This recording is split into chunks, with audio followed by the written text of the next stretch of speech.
G'day ladies and gentlemen, Duckville here. Welcome to an action-packed TvZ that I've got for I lie, I don't actually know if it's action-packed, but I was told it was action-packed. Our Zerg player up at the top right-hand side here sent this one through to me. His name here is Alone, however, I know him as Crimson. You may know him as Crimson. We also have seen him previously on this channel here before. So we'll see how he goes here. He's up against a pretty formidable opponent. He happened to encounter him on the Korean ladder. It is none other than Bomber, who is now sponsored by RedBull. And yeah, I mean, I was told by Crimson that this is a pretty good game. Some really interesting stuff happening in it. So we'll see how it goes. Should be a lot of fun. I don't think I've done a TvZ for a little while, so this should be a bit of fun. Haven't actually done too much casting over the past week or so. Unfortunately, I've been super busy and just haven't had the time to do any casting. So for the people who have sent through some replays to me, most of them will be coming up this week. During this week, it's like the first week of March. So you'll be able to see some of those replays that you've sent through to me this week. We've also got a new replay pack out from Bones from Seed, the TTC team. So we'll grab a couple of replays from his pack. It's always good to see Bones. He has some really nice passive Protoss play, just sort of being calm and safe when he's playing. So we'll see how he goes playing against some of the top players over on NA. And I also have a couple of just a few random ones that I happen to find. So yeah, I do apologize that it has been a pretty slow time in terms of StarCraft. However, I'm sure some of you would have seen that there will be a lot of Natural Selection 2 stuff that has gone up on the channel. Please do give it a shot. Like, I know it's a very niche game and a lot of people won't have ever played it before. It's very fun though. Have a look at some of the games that I will be posting. I am playing competitively here in Australia, and I'll also be I am starting to cast a little bit of NS2 as well, so give those games a shot. If you've got some free time and you know there's no extra StarCraft to watch, go watch some of the NS2 stuff that I'll be putting up, and hopefully you can have a lot of fun. There's also a video called Killing Time, which you'll find over on the GOM EXP channel, which I made to show a little bit of what NS2 is about, so hopefully you can have a look and see what the game is like. But just having a look at this game, seeing how this one goes, look at the APM here from these two players. They're going a little bit crazy, having a little bit of a battle. Come on baby, says Bomber. he's trying to catch that drone, but the drone from Crimson is still continuing to be very annoying. I'm a little bit surprised he didn't jump in the extractor a little bit sooner there, but not too bad. But that drone goes down. We'll see what Bomber's going to do next. Second Rax is coming up. All sorts of normal stuff here from our two players over on the Korean server. This is High Masters as well. So Bomber's account over in Korea, this is obviously, I assume this is his main one, and normally his sort of smurfing or actual ladder practice accounts are probably up in High GM, I'd guess. But yeah, this is one of his other accounts that's a little bit lower on the scale, but not to worry, I'm sure we'll see some awesome stuff. Anyway, second and third racks going up, Gas is on the way, so he has taken an expansion reasonably quickly as well. Crimson has got his natural up and running, he's got enough gas, he's pulling out the metabolic boost, so his Lings will be able to deflect any possible Reapers, but as we can see, and as Crimson will know as well, when you spot that first Marine come out, it's kind of like, oh, I don't really need the speed so much straight away, but it is still good to have it for a little bit of map control. So it's always nice to be able to run your Lings around, keep an eye on what's going on. Where is this SCV go? Oh, okay, he's actually, I didn't actually realize he hasn't actually scouted where his opponent is. So Bomber's still on the way to find out what is going on, but I'm sure what we'll see here from Crimson is a lot of droning. We'll see that third base go down reasonably soon. You'd probably guess, oh, in fact, he's going for this one. He's going for the one that sort of pushes to a little bit further towards his opponent. So reasons to take the various bases. Okay, so this one is obviously a little bit further away than it would be compared to this one. So there's that small thing, and of course as a Zerg player you generally want to expand away from your opponent. However, this base is very susceptible to attacks from the top of the cliff. Drops can come on by here as well, not to mention push through into the main as well. Whereas this base, you know, you've got drops that can come in this way and attacks that can come in from both flanks, but it's much easier to defend when you have to just push out that way, cover some creep going this this way. Generally, you won't see players put up too much defense on this side. What they'll do is just try and push the creep spread through here so that they can see if anything's coming, and that'll be that's the normal sort of thing that I get to see from most Zerg players, most high-level Zerg players when they are on this map. Combat shields coming out first for Bomber. He will be getting those Marines up a little bit more, making them a little bit more tanky. He's got 33 SCVs down at the moment, of course, 2 mules dropping down at a time, 3rd command center on the way, and it looks as if Bomber may actually look for, yeah, just a small push, a little combat shield timing, where he's going to look to try and get some damage up on this 3rd base. What we'll probably see him do is try and push around here, get into this position, and then just try and utilize the terrain where there's very little surface area for Crimson to attack into. And here come the Marines. They're actually just starting to push across now. Crimson's going to see that, and he's going to say, uh-oh, there's a lot of Marines on the way, and it looks like they are looking for a particular timing, but Bomber is going to turn around, and he's going to force down a lot of defense here from Crimson, and of course we'll probably see some banelings as well.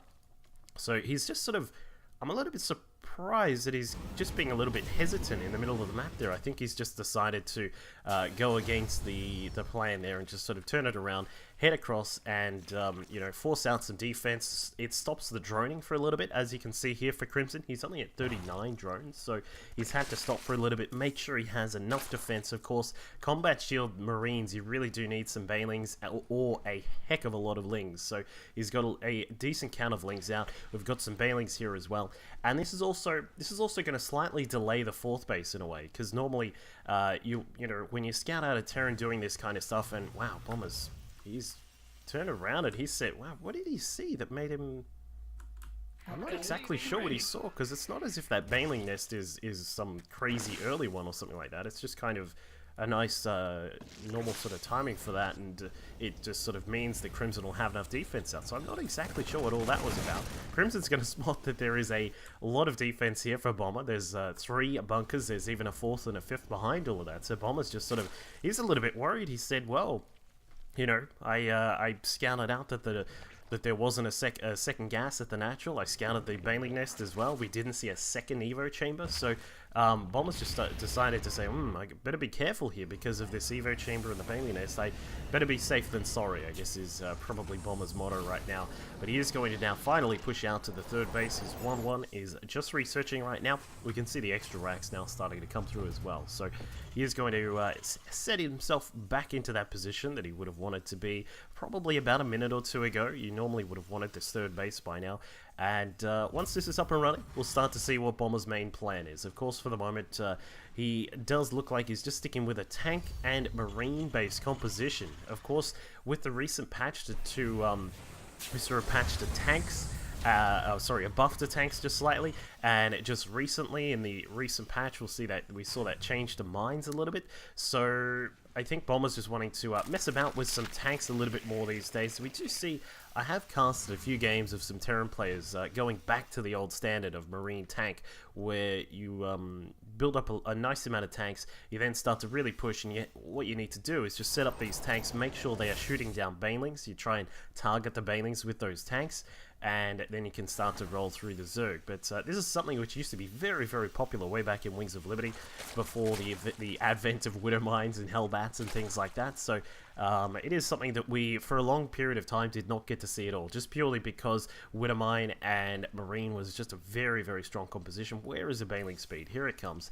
And so Bomber's going to try out something that people have been experimenting with a little bit. But Crimson now is sitting quite nicely on the drone count, 69, probably going to grab, 10 more are just on the way. We're going to make sure these gases are saturated. We get a little bit of mineral income here from the 4th base, and then he'll be ready to rock from there. So we'll just see a lot of upgrades come out from Crimson, and in fact that is exactly what we see.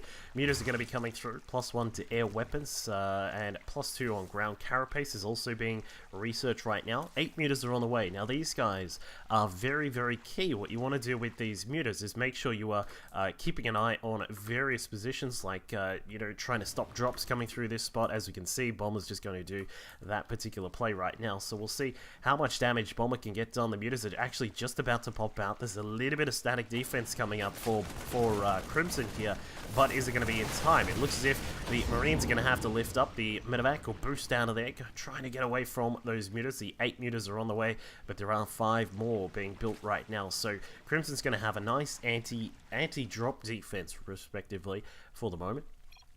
And Bomber dropping out a little bit of Korean here. I'm pretty sure Crimson can't speak Korean at all. I don't know. I can't remember. But as you can see, Bomber is really starting to ramp up the production. We've got a lot of Marines coming out, 11 at a time. Here's 2-2 just being researched now. A little bit of a delay on that. I'm not sure exactly what the problem was, but just slightly delayed for Bomber. But now Crimson just checking about, wanting to see if there is a if there is a 4th base coming up. Has a quick look and says, alright, there's nothing there. We're going to try and come in the back door where the little sensor tower was not able to scan out this attack coming through, but there's still a little bit too much defense there for Crimson to crack.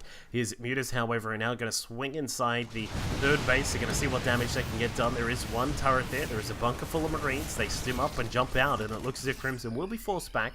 Takes a couple of SCVs, but not really too much more than that. So he will head back for the moment, and the Lings and Banes are still rolling about, just trying to make sure they're covering all of the bases. No pun intended. But as you can see, +1 to air weapons is just about to finish up. Means the mutas get a little bit more damage, but this is the time when Bomber is certainly going to start to push. He'll need to clear out some of this creep spread. Crimson coming in from all flanks. He's going to try and surround the Marines if he can. This would be a beautiful flank here. The Banelings crashing through. A wave of Banelings just destroying absolutely everything. Bomber having a laugh at that, and it certainly was a brilliant maneuver there from Crimson. And now he runs through, smashes into the wall of Marines and bunkers here at the 3rd base, but the Widowmines, and of course those Marines that are left over, are able to do a huge amount of damage. Wow, throwing away some of those mutas there. Not the best of maneuvers from Crimson. He's going to be... that's actually really going to cost him. That's going to set him back quite a lot. He lost a few of those mutas, I believe. Yeah, 4 mutas were lost. He's lost most of the Banelings and the Lings. He's having to produce a few more right now. The Hive is on the way, as we can see. We're just waiting to see what his next little... if he's going to stick with the Mutiling Bane for a little bit longer, or if he's going to perhaps switch it around and maybe switch to Hive Tech, grab some Ultras, and perhaps look towards that kind of thing. But I mean, the thing is, the creep spread is rather decent towards some directions. We've got it pushing out this way quite nicely, but we would like to see it head down. You really want to cover this side, especially this Zelnaga Watchtower here, if possible, because it allows you to get some good vision on what's going on. And not to mention, it means that the Terran has to clear out all that creep spread before they can go in. So Crimson is going to, if he can hopefully get that pushing down a little bit further, 9 more mutas on the way. They are going to try and take down the turrets, taking down 1, 2, and a 3. Even that Widowmine is in jeopardy right now. Not too much defense here for the Terran player. Bomber is going to have to scramble back some of his units. Crimson, we can see how he's trying to pressure from both sides, just trying to keep the Terran army on their toes, but this, I sort of think like it was just a little bit unfortunate he wasn't going in at the same time, because this base was completely exposed. There is a little bit of a wall here to protect this area, but, I mean, you can take that down very, very quickly. But speaking of which, mutas being shot down by the Marines. Their 3-3 is now on the way. Crimson is getting his +3 to melee, but where is the Carapace done? He hasn't actually researched +3 to Carapace yet. We're just waiting for that, but now Bomber finds that there is some Zerglings and Banelings hot on his tail. He's going to have to fall back for now. Another really good flank here from Crimson. If he can come through and maybe snipe off some of those... oops, big Widowmine shot. A really nice field of mines have been set up here by Bomber. It looks as if Crimson really wants to engage this. This is a very large force of Bomber here, and so what he's going to do, maybe try and force the argument here, trying to force a fight. It looks as if some Marines have dropped in on the potential with base of Crimson. Now the main army has been released. The Lings and the Banes now trying to run inside the main base. Banes are now going to try and crash through into the planetary fortress. Not going to get it down. It looks as if Crimson is trying to scramble to all parts of the map to try and defend against these little proxy attacks that Bomber is sending out. These drops are doing a great amount of damage, but Bomber, his stalwart defense back at home, has kept everything in check, and now he's going to be able to start to push out. Maxed out Bomber, 3-3 is just on the way now, clearing out some of this creep spread. This is starting to look a little bit worrisome for our Zerg player Crimson. If he's able to perhaps just get a nice flank up again, just like he did before, then he may be able to try and wrest this one back, but it's starting to look a little bit worrying. The Widow Mine count has started to increase. It's up to 14. That is a lot of Widow Mines. It's worth keeping in mind that when it's high-level games like this, when the Widow Mine count gets above 10, that's when it starts to get very, very scary. But now we can see Crimson just trying to split. He wants to come in from all sides, crashes through one, takes care of some of the Marines, but this Widow Mine field at the back is going to keep things at bay for the moment. But now, Crimson, he's slowly picking apart some of the army. The Mutas down at the back are going to have a lot of trouble here, taking on one Widow Mine. And they take a lot of damage. They're in the red, no ability to engage anymore. Crimson just running through. Bailey's getting a decent amount of damage, though. There's still all these Widow Mines and still so many Marines and Marauders here. Lots of medevacs are able to heal up these units, keep them alive, and the pain train is going to continue. Bomber still continuing to send units up towards this position. The creep spread is now going to be cut down. Bomber just needs to get rid of these couple here, and then he'll be all good to go. Crimson scrambling to get some units out. There is one Ultralisk on the way, but I don't think it's going to be enough, considering there are already some Marauders in this mix. The Mutas now coming through. They do take a few big Widow Mine shots there, and now we can see that Bomber may have to pick up. He does that. The Widow Mines are getting some more damage done.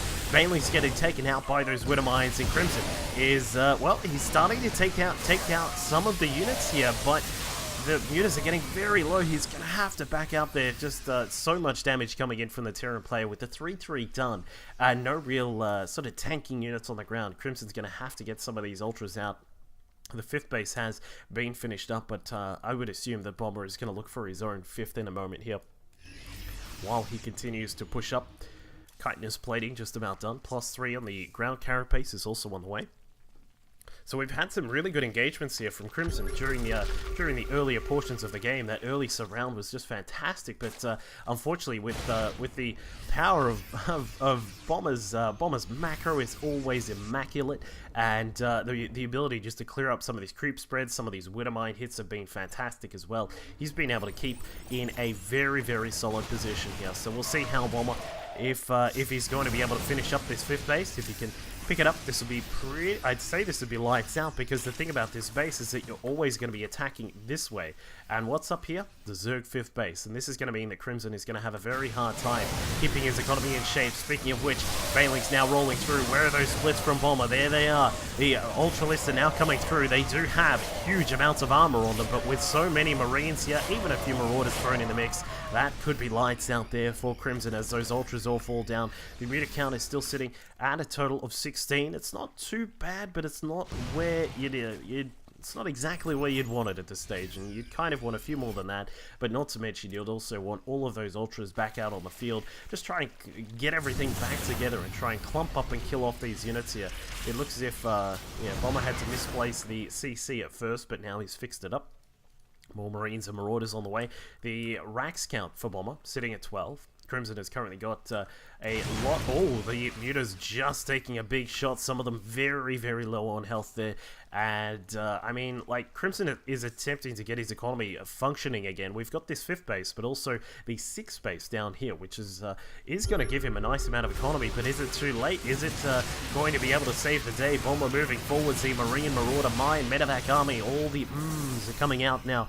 And it looks as if with, I'm just kind of worried about this army here for Crimson. He's got a lot of Mutas, but they're very low. The Ultras have no real protection. There's no fungal to try and lock down any of these units here. And Bomber's going to split back some of his units to try and clear up the 5th base here. But there are just going to be too many Marines for Crimson to get too much done. And now as he rolls through, he's going to try and get these Ultras into the fight. Now, splitting up some of the units. Unfortunately, that didn't work out too well for him. The Mutas are now going to go down. Looks as if that is a GG well played. And that is it for Crimson here. A really solid start from the Zerg player, but unfortunately he was not able to finish this one up. We saw, as we said, that brilliant attack through the middle where he cleared up a lot of Bomber's army. Even Bomber thought it was funny, but after that, the macro power of Bomber just came into effect. He pressed the win button and just started smashing through all those armies. Brilliant positioning, great clearing of creep spread there from Bomber, and he will take the victory here. Make sure you subscribe and click on that like button as well, all those cool things. I'll catch you all next time. Here. As you can see, 47 damage to bio units and then the 34 damage against other standard targets. His storms have also been wonderful, just spreading them out across the battlefield, doing really, really nicely there. And for minigun, he's been sticking with a much more